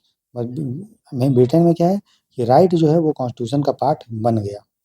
मतलब पहले राइट आया फिर कॉन्स्टिट्यूशन आया। इंडिया में क्या है, पहले कॉन्स्टिट्यूशन है फिर लोगों का अधिकार मिला। ठीक? तो ये चीज़ है। तो आपको रूल ऑफ लॉ समझ में आ गया। दूसरा चीज़ है कि इसको भारत के कॉन्स्टिट्यूशन में कहाँ-कहाँ आपको देखने को मिलता है। तो सिंपल है बात है, अगर हम रूल ऑफ लॉ का देखेंगे, रूल ऑफ लॉ कहाँ-कहाँ देखने को मिलता है। तो पहला आप देखिए, आर्टिकल नंबर हमारा 13 है। मैंने आपको बताया था कि पॉलिटी का जब भी आप आंसर राइटिंग करेंगे मेंस का, तो आप आर्टिकल ज़रूर लिखें। तो आर्टिकल 13(1) बोलता है कि कोई भी लॉ अगर कानून को तोड़ेगा, कोई भी लॉ अगर कॉन्स्टिट्यूशन के दायरे में नहीं है, तो सुप्रीम कोर्ट उसको नल या वॉइड, मतलब उसको निरस्त कर सकती है। कोई भी कानून अगर अनकॉन्स्टिट्यूशनल है, असंवैधानिक है, तो आर्टिकल 13 के अनुसार उसको Supreme Court judiciary null and void declare कर सकता है। तो ये रूल ऑफ लॉ पता चल ही रहा है। मतलब कानून कैसा होना चाहिए, रैशनल होना चाहिए, तर्कसंगत होना चाहिए। दूसरा है आर्टिकल 14। आर्टिकल 14 क्या बोलता है? आर्टिकल 14 बोलता है कि सभी लोग कानून के समक्ष बराबर है। तो आर्टिकल 14 से आर्टिकल 18 तक तो आपको पता ही चल गया, ये भी रूल ऑफ लॉ के बारे में ही बोल रहा है। साथ ही साथ रूल ऑफ लॉ जो है हमारे कॉन्स्टिट्यूशन का बेसिक स्ट्रक्चर है, बेसिक स्ट्रक्चर है। ऐसे सुप्रीम कोर्ट ने अलग-अलग जजमेंट में बोला है कि रूल ऑफ लॉ जो है, विधि का शासन, वो हमारे कॉन्स्टिट्यूशन का मूल संरचना है। ठीक? प्लस रूल ऑफ लॉ, अगर हमको कानून का नियम दोस्तों बताना चाहते हैं तो कानून सही है या नहीं उसको व्याख्या कौन करेगा? जुडिशरी करेगा, न्यायपालिका। तो न्यायपालिका व्याख्या उसको इंटरप्रेट तब अच्छे से कर पाएगा जब वो खुद स्वतंत्र रहेगा, इंडिपेंडेंट रहेगा। अगर वो इंडिपेंडेंट नहीं रहेगा तो आपको बताइए कि क्या उस देश में रूल ऑफ लॉ होगा? नहीं होगा, क्योंकि रूल ऑफ लॉ उसी पहले देखिए फ्रांस के बारे में देखिए, फ्रांस में भी उसमें जुडिशरी था, होगा फ्रेंच रिवॉल्यूशन के समय। लेकिन वो, या अंग्रेज के समय में भी कोर्ट था, लेकिन क्या कोर्ट पे हम इंडियन लोगों का कंट्रोल था? लोगों का कंट्रोल था? नहीं। उस पे किसका कंट्रोल था? अंग्रेज का। तो अंग्रेज जब चाहता था जो उससे डिसीजन ले लेता था। ठीक है? इंडिपेंडेंट नहीं था। आप याद करिए एल्बर्ट बिल कंट्रोवर्सी में क्या हुआ था कि जो ब्रिटेन का व्यक्ति के अगेंस्ट में अगर कोई केस चल रहा है तो उसका डिसीजन कौन ले पाएगा? यूरोप के जज ही ले पाएंगे।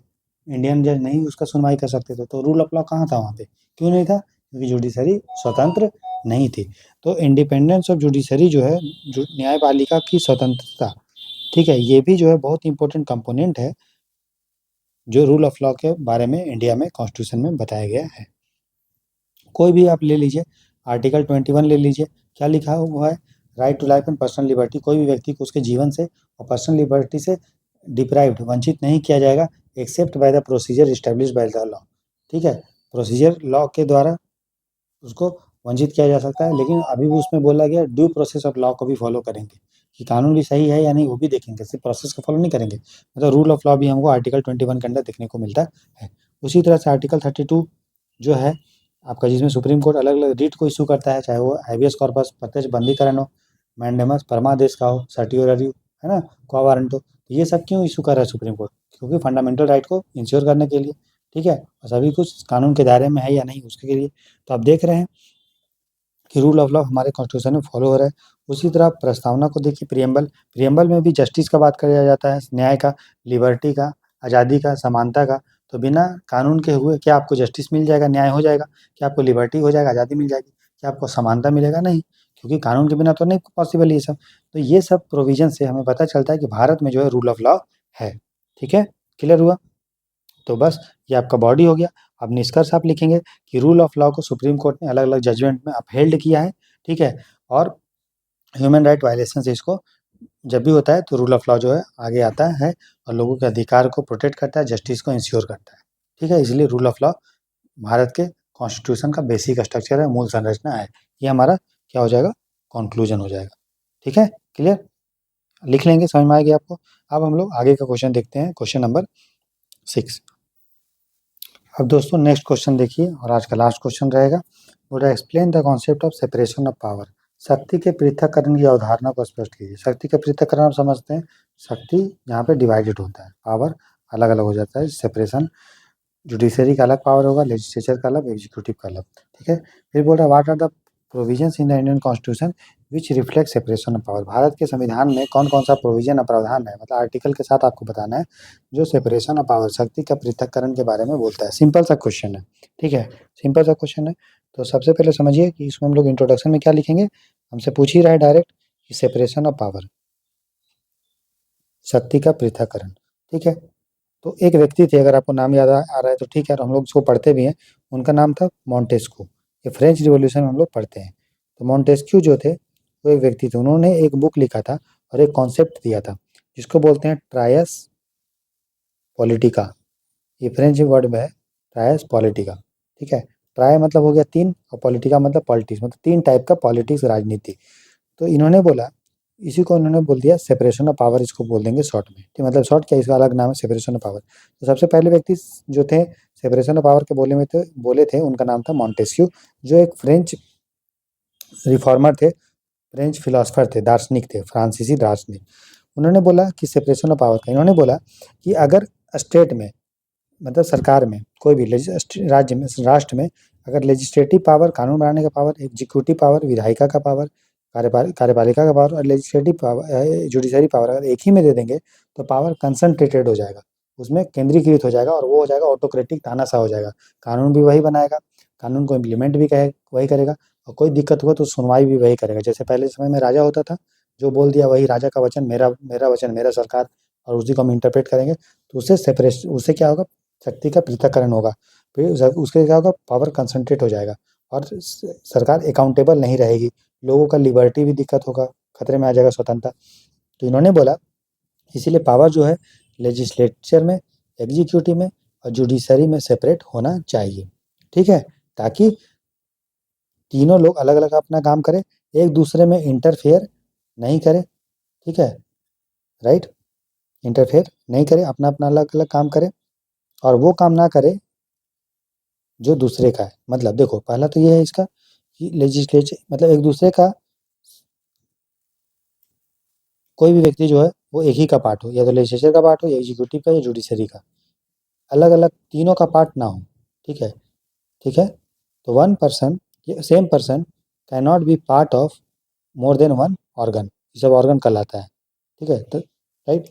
दूसरा, अलग अलग पार्ट, एक ही व्यक्ति अलग अलग का पार्ट नहीं होगा, वो अपना अलग अलग का पार्ट होगा। एक ही व्यक्ति मोर देन वन का पार्ट नहीं होगा, एक से अधिक का अंग का भाग नहीं होगा। दूसरा, चलो अलग अलग हो गया, लेकिन वो इंटरफेयर भी नहीं करेगा।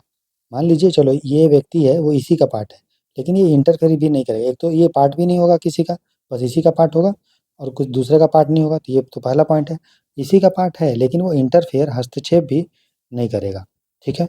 तीसरा चीज़ ये है कि भले ही ये इसका पार्ट है, लेकिन अगर उसको इसका काम मिलेगा भी तो भी वो काम भी नहीं करेगा, ठीक है। Should not exercise the function of other. एक तो हो गया कि पार्टी नहीं होगा, ये भी सेपरेशन ऑफ पावर कहलाता है। दूसरा सेपरेशन ऑफ पावर का दूसरा पहलू, दूसरा एस्पेक्ट ये है, ये इंटरफेयर नहीं करेगा, ठीक है। और तीसरा है कि इंटरफेयर भी नहीं करेगा, ठीक है, और पार्ट भी नहीं होगा, और प्लस दूसरे का कार्य को करेगा भी नहीं, ठीक है। तो ये चीज़ है, ये हो गया सेपरेशन ऑफ पावर के बारे में। क्लियर हुआ क्यों इसका लाया गया? ताकि करप्शन ना हो, ठीक है, ताकि भाई भतीजावाद नेपोटिज्म ना हो, ठीक है, प्लस ऑटोक्रेटिक तानाशाह ना हो। यानी तीनों चीज़ एक ही लोग करने, पावर कंसंट्रेशन हो जाएगा। गवर्नेंस का भी इशू हो सकता है, उसमें वर्कलोड भी पड़ेगा, गवर्नेंस का भी, प्रशासनिक कार्य भी में भी बाधाएं आ सकती है। तो ये सारा चीज़ है।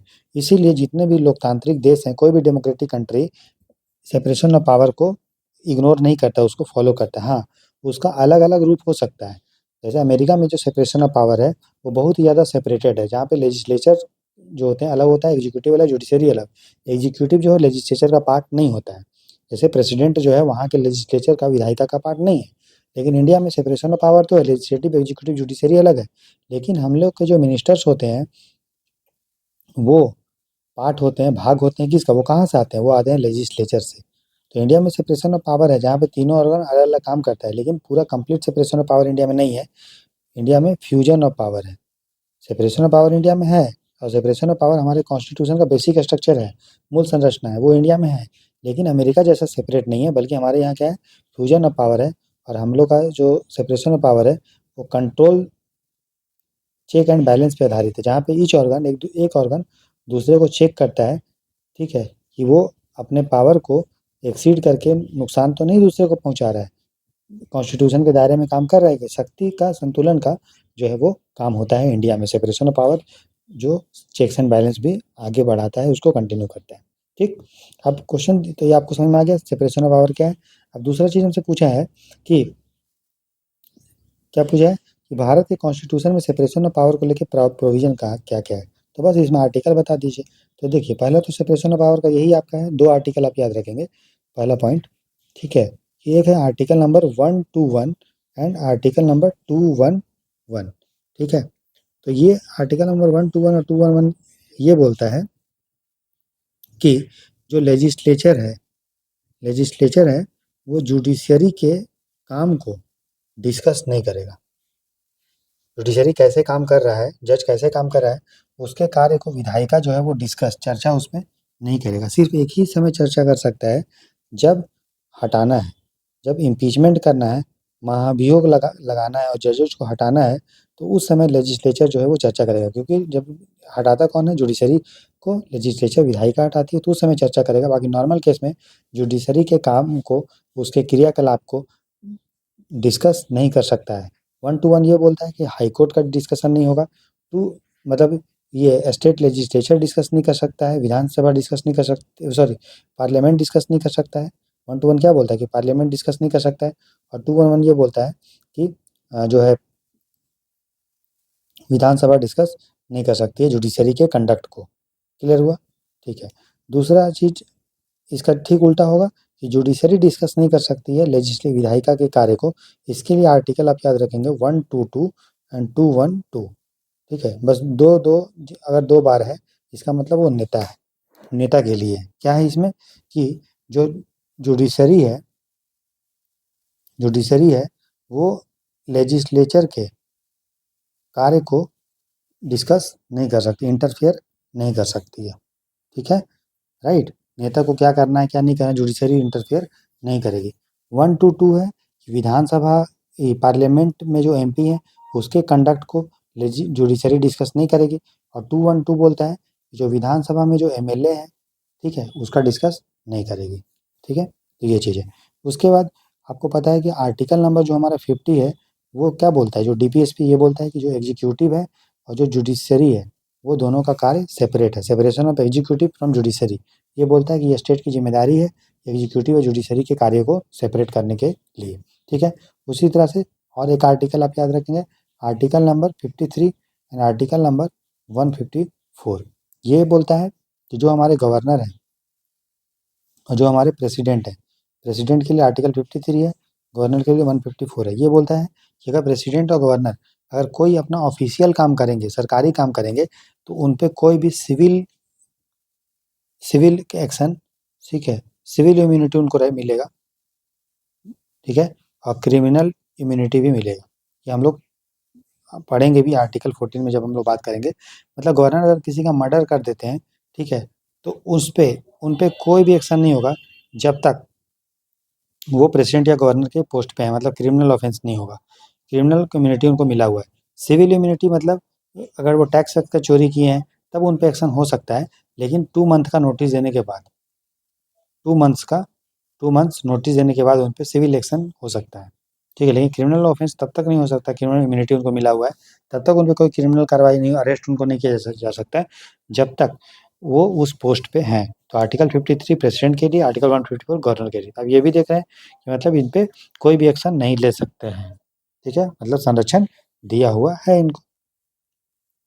उसी तरह से आर्टिकल 361 बोलता है कि प्रेसिडेंट या गवर्नर जो भी ऑफिशियल काम करेंगे वो अपने काम के लिए किसी भी कोर्ट में जवाबदेह नहीं है, ठीक है, कि वो कैसे काम कर रहे हैं कोई भी कोर्ट में जवाबदेह नहीं है। हाँ, जुडिशियल रिव्यू कुछ काम का हो सकता है, न्यायिक पुनर्विचार कुछ काम का हो सकता है, लेकिन आर्टिकल 361 के तहत ये बोला गया है कि वो अपने कोई भी ऑफिशियल काम कर रहे हैं तो वो कोर्ट में उनको बताने की जरूरत नहीं है कि क्यों हम कर रहे हैं, कैसे कर रहे हैं, ठीक है। तो ये चीज़ आपको ध्यान रखना है। तो ये हो गया सेपरेशन ऑफ पावर के बारे में, ठीक है। आप एक चीज़ आप याद रखेंगे, एक केस हुआ था सुप्रीम कोर्ट में जिसका नाम था केशवानंद भारती केस, भारती केस, जिसमें सुप्रीम कोर्ट ने बेसिक स्ट्रक्चर का डॉक्ट्रिन दिया था, बेसिक स्ट्रक्चर का कि संविधान का मूल संरचना क्या है, ठीक है, राइट। इसमें सुप्रीम कोर्ट ने सेपरेशन ऑफ पावर को कॉन्स्टिट्यूशन का बेसिक स्ट्रक्चर माना था। एक केस हुआ था गोलकनाथ केस, गोलकनाथ केस। तो गोलकनाथ केस में सुप्रीम कोर्ट ने बोला कि कॉन्स्टिट्यूशन का बहुत इंपॉर्टेंट कंपोनेंट है सेपरेशन ऑफ पावर, ठीक है। बेसिक स्ट्रक्चर तो का बात तो गोलकनाथ केस में नहीं हुआ था, क्योंकि केशवानंद भारती केस 1973 में आया और गोलकनाथ केस आया 1967 में। तो उसी समय सुप्रीम कोर्ट ने बोल दिया था कि जो सेपरेशन ऑफ पावर है, शक्ति का पृथक्करण है, वो हमारे कॉन्स्टिट्यूशन का इंपॉर्टेंट एलिमेंट है। बाद में जब केशवानंद भारती केस हुआ तो बेसिक स्ट्रक्चर का आया प्रिंसिपल, उसमें बोल दिया गया कि सेपरेशन ऑफ पावर जो है हमारे कॉन्स्टिट्यूशन का बेसिक स्ट्रक्चर है। बाद में आपका इंदिरा गांधी केस भी होता है, इंदिरा गांधी केस, ये सब केस का नाम थोड़ा दोस्तों याद रखेंगे, इंदिरा गांधी केस। और एक केस हुआ था IR कोहिलो केस, कोहिलो केस, इसमें भी बोला गया था सुप्रीम कोर्ट ने कि सेपरेशन ऑफ पावर जो है हमारे कॉन्स्टिट्यूशन का बेसिक स्ट्रक्चर है, ठीक। तो ये हो गया। अब हम लोग इस क्वेश्चन को करेंगे कंक्लूड। तो कंक्लूजन में जो क्वेश्चन का डिमांड है वही आप लिख देंगे कि सेपरेशन ऑफ पावर हमारे कॉन्स्टिट्यूशन का बेसिक स्ट्रक्चर है। हाउएवर इंडिया में सेपरेशन ऑफ पावर एब्सोल्यूट नहीं है, rather it is supported by the checks and balance, ठीक है। शक्ति का जो संतुलन से वो संबंधित है, जहाँ पे ईच ऑर्गन जो है एक दूसरे को चेक्स एंड बैलेंस करती है in the larger interest of constitutionalism, संविधानवाद को मेंटेन करने के लिए, ठीक है, क्लियर। तो ये चीज़ है। तो आज दोस्तों हम लोगों ने लक्ष्मीकांत का पॉलिटी देखा, उसके बाद हम लोगों ने 5 क्वेश्चन प्रीलिम्स का किया और हम लोगों ने 3 क्वेश्चन मेंस का आंसर राइटिंग किया। डेली हम लोग का 9 बजे क्लास होता है, ये हमारा डे 2 है, ठीक है। बस आप लोग क्लास डेली अटेंड किया, जो भी नोट ये हम पढ़ा रहे हैं उसको आप ध्यान रखिए और साथ-साथ अपना नोट्स भी बनाते रहिए, ठीक है। आपका तैयारी अच्छा हो जाएगा और एग्ज़ाम भी आप निकाल लेंगे, ठीक है। चलिए, जो लोग चैनल पे नए हैं वो लाइक से सब्सक्राइब ज़रूर कीजिए और कमेंट सेक्शन में लिख के बताएँ कि आपको ये क्लासेस कैसे लग रहे हैं।